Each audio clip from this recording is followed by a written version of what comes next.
Okay, so I'm going to try and show you a run for how you can get this going on Ultra Nightmare. So, first thing we do, the team that we are selecting is going to be this one here. So it's going to be, it's already a team setup. So if you just go to team setup, it is, I believe, just here. So it's selected already. Okay, first thing, do not start on auto. So we just start regularly. Okay. So just to let you know, I've removed some faction guardians from banner lords and I think barbarians because that was adding speed to a couple of champions. Right, so here we are starting the run. First thing we do, we don't use Maneater's Unkillable, which is this ability. We actually go in first A2, so we want a 1 turn delay for him to use his Unkillable. Other champions just bang A3 with Fane. Again, Warcaster, we do not want to use his block damage ability. This is a 3 turn delay. So we just go in straight off A1. Clan Boss will take his turn. Fabric in the flat, we can do whatever we want. Now Geo, we can go in here and use his A3. However, I like to leave this. Actually, no, we'll use it first and I can show you basically where we catch it up. There we go. So we're just there. Now with Maneater, we want to use his A3 as unkillable. So now we just pop his A3 on. And there we are. Again, other champions, with the exception of Warcaster, we still keep A1. And there we go. Farrakhan can use anything he wants.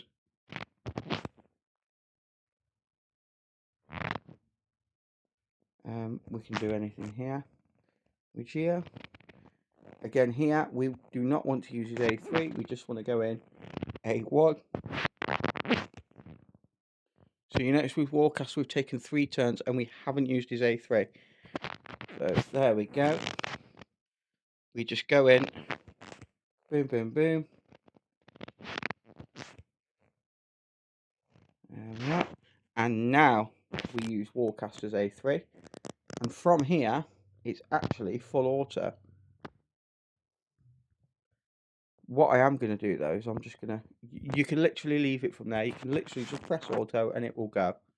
Okay. I'm just going to quickly do something because I want to maximise Geomancer's damage. So I'm going to actually delay him using his A3 for a couple of turns so we get a bit less damage to begin with. Maneater, there we go, bang. But like I say, if it was on auto, he'd automatically be using that. Geo would have automatically used his A3, which I want to avoid, so I'm just to maximise damage, it doesn't matter.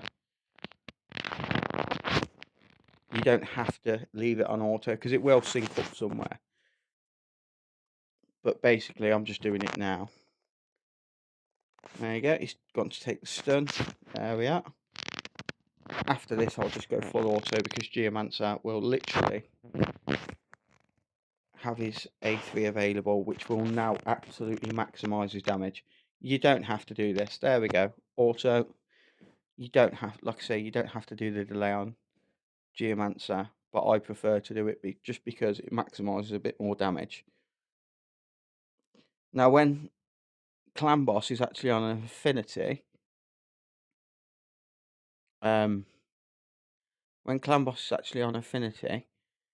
we do more damage because the Clan Boss hits us twice, and that procs Geomancer's passive twice. Because that's where all the Geo's passive comes from, basically. It comes from him being hit and from our team being hit. So yeah, Geo, you'll see at the end, is the big damage in this one. There we go, it's just got it nicely synced up now. So, every time he hits us, we've always got that. There we go, you see those procs, those 75k procs, that's just Geo's passive procking.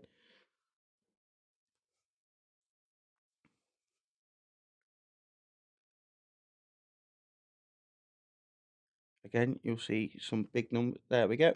That's Geo's passive procking again.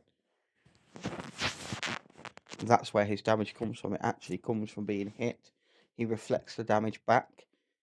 If the clan boss or the enemy is under a HP burn, which he's placed, which, as you can see, we've got him placing it every time the clan boss hits all of our champions. And we're just getting those nice little procs. But yeah, that's pretty much it. There are some instances where Maneater may take the stun, and you may have to manual this for a little bit longer. I will see if with one more key I can get that going. I can actually show you that, but if not, if you want me to log in at any point and just try, then I'm happy to do that. But yeah, it's not looking like he's going to, and I think it's because he actually has Steadfast on. Steadfast, which is a mastery, which stops the clan boss wanting to hit him. So you see all these 75k hits when we get hit. That's actually Geomancer's passive proccing. So we're doing damage to the clan boss just from being hit. So if you watch, every time he hits us, our damage is going up. If you look at the damage numbers at the end, as I say, Geo is responsible for the vast amount of that. Obviously, we've got all our Warmaster procs and stuff like that as well, which is what we want. But yeah, this is a very easy 2-key team. It could be better. It could do 1 key damage. It's just a case of I built it to get the speeds and that's it. But with better gear, this could absolutely be a 1-key team.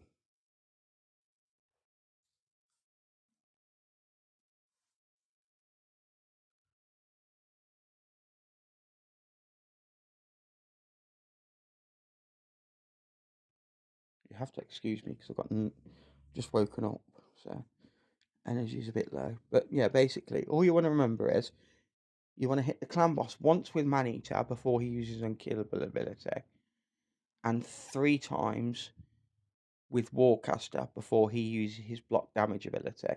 That's what you want to remember.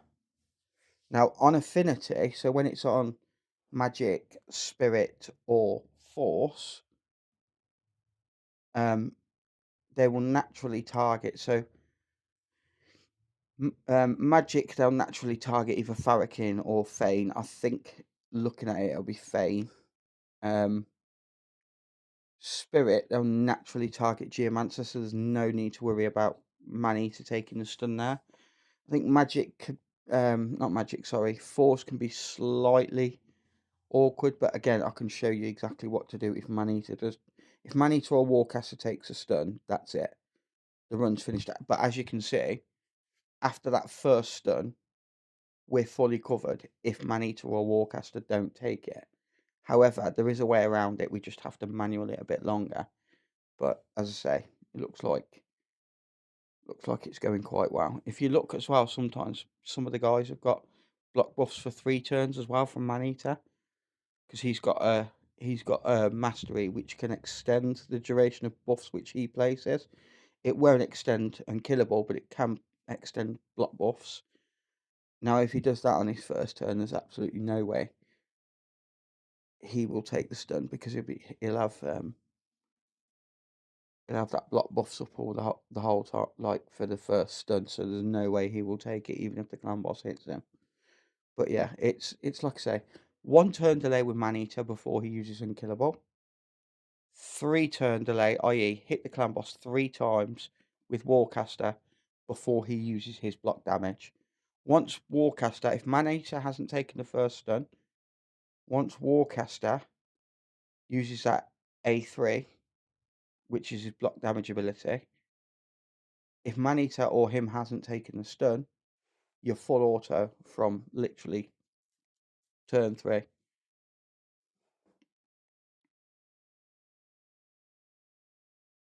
Basically, really easy. It's just remembering the setup. But basically, remember to hit the clan boss 1 time with Maneater before you use his unkillable, and hit the clan boss 3 times with Warcaster before he uses his block damage ability. And there you go. As you can see, because it's affinity friendly, because they've got block buffs up and unkillable, they can't take the stun at that point. It's just that first one where they don't all have block buffs up, where either Maneater or Warcaster could potentially take the stun, which just means you have to manual for a bit longer. But as I say, it's not happened because I think we've got it well worked so that Thane is actually the one taking the stun at the minute. I did try and target it that way, but as I say, on Affinity, on Magic, Spirit, and Force, Maneater or Warcaster shouldn't be at risk. So you can see he's targeting Warcaster, but he's not stunning him because of the block debuffs. Glad we Geo just missed his HP burner on the last turn. There is a chance that he gets that 3% resist, but it happens rarely. And again, it's quite an easy 2 key now.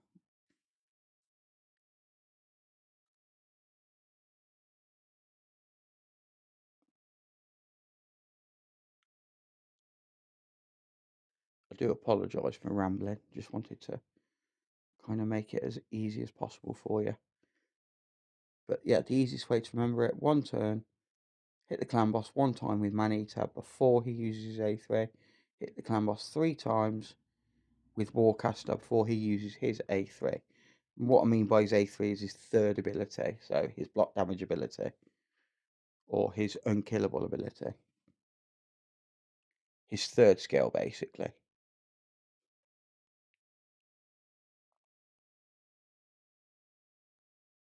And now we're starting to get some bigger procs from. So as we go on in the fight as well, Geo's passive will do more damage because he's getting the clan boss hits harder every turn after turn 20. So the harder he hits us, the more damage we're reflecting back with Geo's passive. Well, it's just about to place it again now. There we go.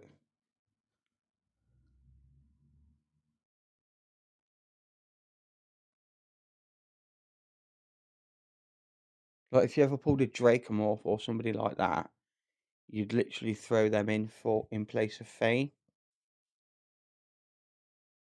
Or I would personally, but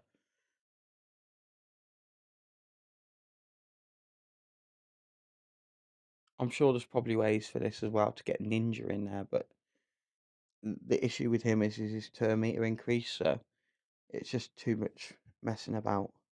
Like I say, don't put any Faction Guardians on the last bit of the epics, so the last slot of epics where it gives the +6 speed. Now back into Farrakins, which I think is Barbarians, or Warcaster, which I think is Bannerlords. If you do that, that's going to add 6 speed to them. Their speed has to be precise for this tune. So I don't know if you ever heard the term speed tuning. Sometimes you have to have champions at exact speeds, and if they're not at those exact speeds, it will not work. So this is one of those compositions. So Maneater has to be at least, I think it's 292, so he's got some speed on him.